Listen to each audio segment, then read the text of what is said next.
My name is Sylvia Donovan Hines, and I'm the founder of the Celebrating Life Foundation. I'm so excited to be able to speak with historian, phenomenal activist Opal Lee. I am your grandma. You could put all those other accolades together, but I'm your grandma. All right. All right, Grandma Lee. All right. So many of us know you as the main source to get Juneteenth as a national holiday. We know about your walk, but what I would like to talk to you today is about something that a lot of people don't know, that you are also a breast cancer survivor. That I am. And when I found out about it, I was at the doctor, and he told me I had breast cancer. Of course, it stunned me, and my surgeon went about the business of getting a what do you say, a sample? Biopsy. Biopsy is what he did. And when it was time for him to operate, he looked at it and said, looks like I got most of it in the biopsy. And whatever else he did, I ended up with a clean bill of health. And I've had absolutely no problems since. How long ago was it? I'm going to tell you 100 years. It's been a lot. Maybe 30 years. 30 years ago? Wow. If not longer. Okay. All right. Well, you definitely, you know about facing challenges. Yeah. And it appears that for you, breast cancer was not a challenge. Well, it wasn't. I was surprised to know that's what it was.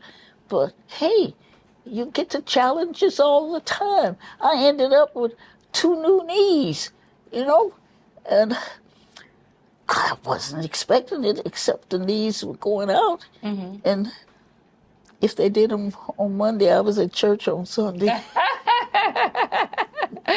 So what you are saying is you faced health challenges. You faced breast cancer. You faced having knee replacements, but none of that has kept you from moving forward. No. And especially, I want young people to know that they're going to have challenges.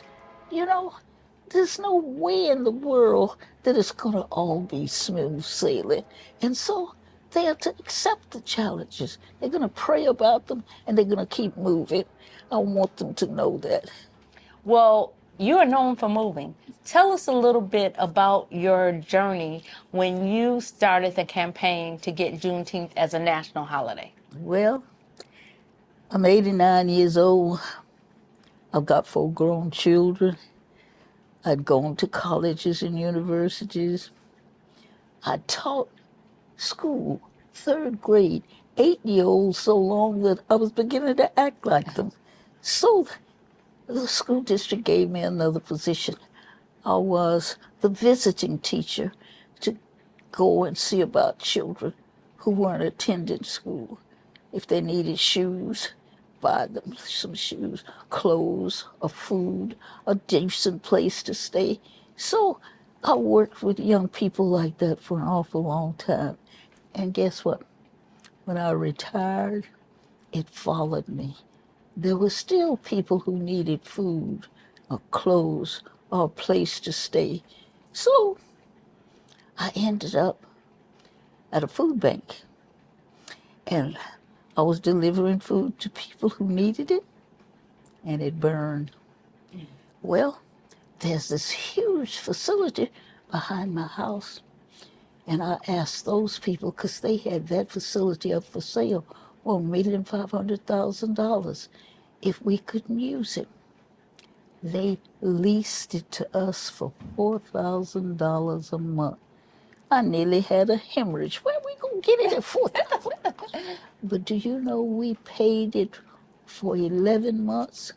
And the month we didn't have the money, those people came to us and said they felt like we were doing a good job in the neighborhood because we were feeding 500 families a day.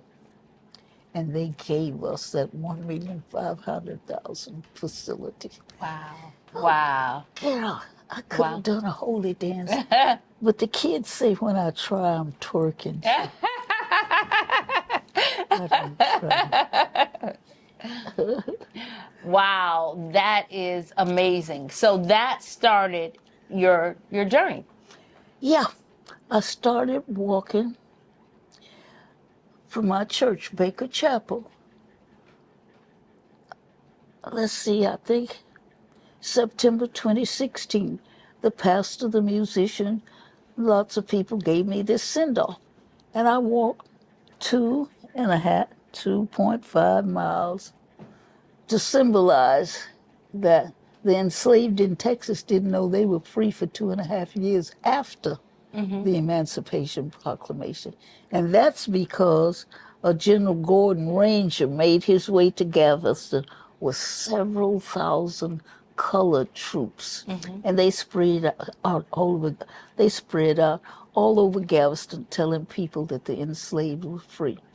Now the general nailed this order called General Order Number 3 to the door of what's now Reedy Chapel African Methodist Episcopal Church. And when the enslaved came in from where they were working and somebody read that to them, we started celebrating, and we've been celebrating ever since. Well, you have had a huge celebration because when it became a national holiday, President Biden gave you the pin. He did. You see, we were taking 1,500,000 signatures to Congress. And we were prepared to take that many more when he called us to the White House and signed a bill and gave me one of those pins.